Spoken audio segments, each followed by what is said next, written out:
Right, so I'm going to show you typically what happens when you're eating the standard diet and how eating that standard diet is just going to accumulate, cause you to be obese and eventually unhealthy with some metabolic issue.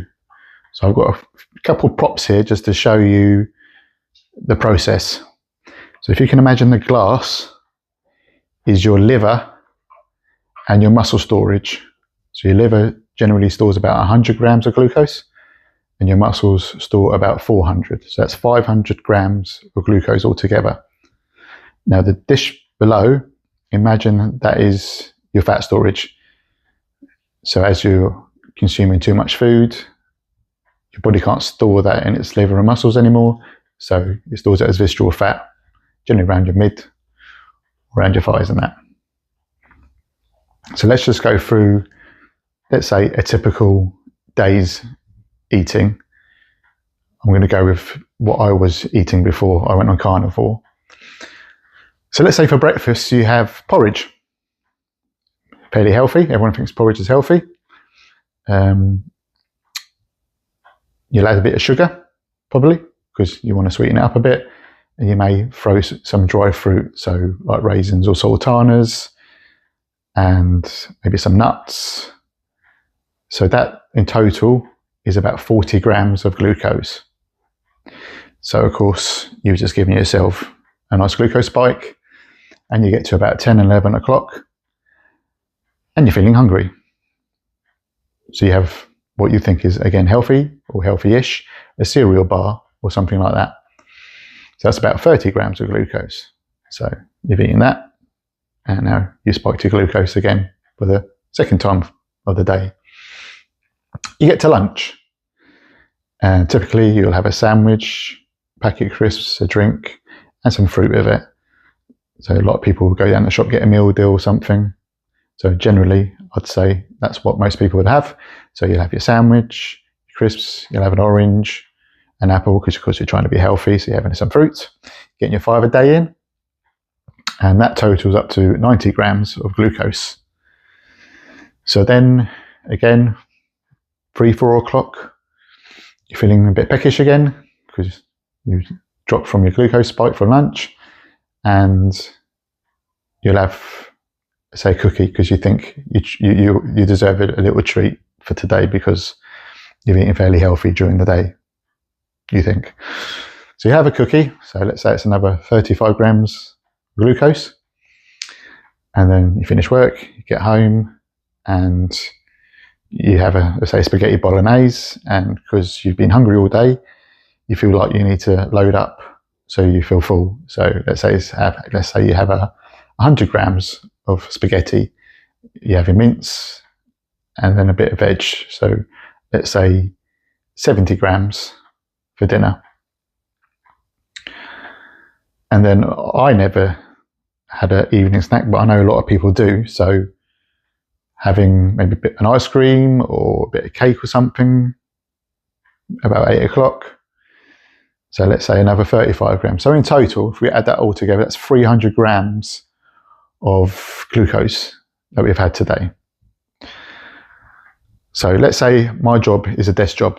So I sit down a lot, but I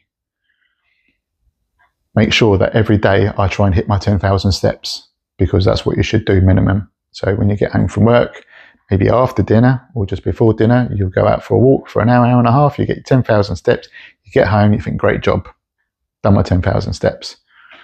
So typically then, of course, depending on your size and everything, you will burn between 150 and 200 grams of glucose. So let's go for the higher figure, 200.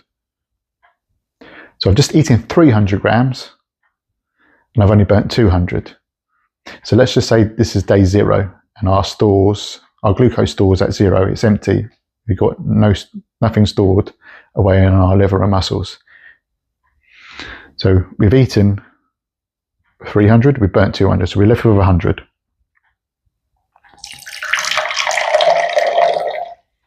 Okay, so let's just say roughly, because we're creatures of habit, we might generally eat about the same every day. You have your porridge, you have your sandwich, Your dinner will vary, of course, but if we stick to the same numbers just for this example, we're accumulating 100 grams of glucose every day. So day 2 now, accumulating another 100. Day 3, another 100. Day 4, and we'll just keep going. Day 5, accumulating. And then day 6, well, I've got no more storage now. It's spilling over into my fat stores.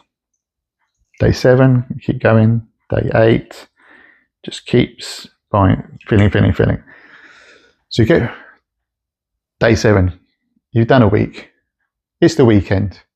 You invite some friends around, you think, hey, let's have a treat. You know, I've worked all week, I deserve a treat. So let's order some pizza in, get some garlic bread. Let's have some Coke as well, or some Pepsi, because I try to be healthy and drink water every day. So I'm going to have some of that as well. So add that all together. So I might have 6 slices of pizza, some garlic bread, and my Coke. So generally, 6 slices of pizza will be about 200 grams of glucose. You got your bit of garlic bread, it might be 30 grams, and then you have your glass of Coke, that's 37 grams. So it's 277 grams of glucose. That's pretty much your day's eating generally in one meal. You probably still have eaten breakfast and lunch as well. So that day, you could be looking at almost doubling what you would eat generally. So I'm just going to reduce it slightly, so 500 grams instead of, so let's add that on.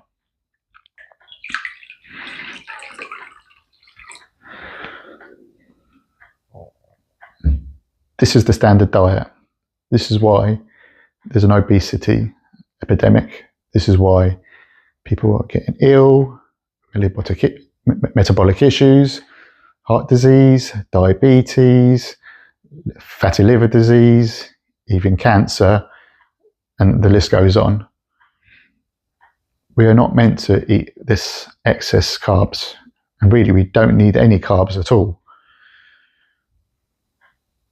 But you just need to think about it. If you go back to why we evolved into this species, we ate meat and fat.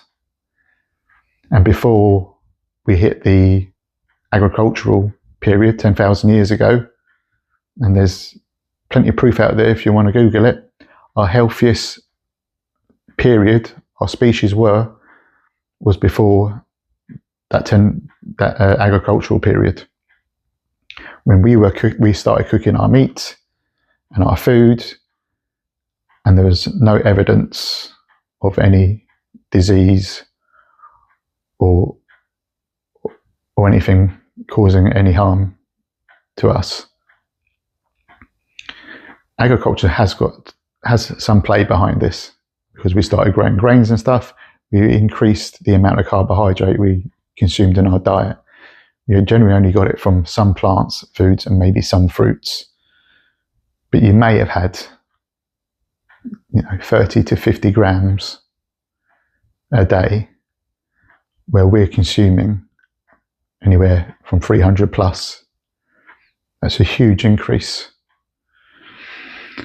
So yeah, I just wanted to show you the cause and effect of a standard diet, and how we're just accumulating fat and getting unhealthy.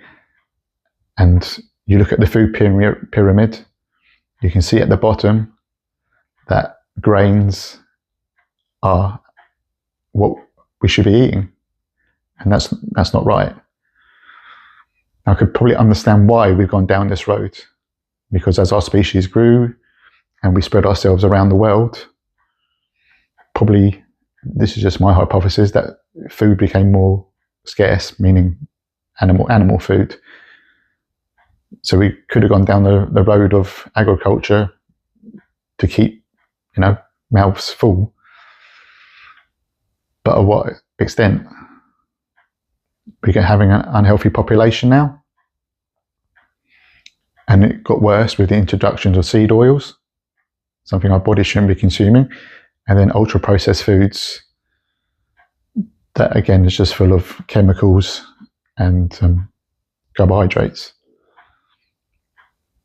So thanks for watching. It's just a quick video just to show you the cause and effect of a standard diet and why moving away from it, even if you don't want to go carnivore, you go keto, if you like your vegetables and you know your plant food. Though there's debate that the oxalates in them aren't that good for you either, but I think it's far better than eating the ultra processed foods and the junk out there, because it's just making our population ill. So yeah, thanks again, and yeah, we'll see you on the next one. Thanks, bye.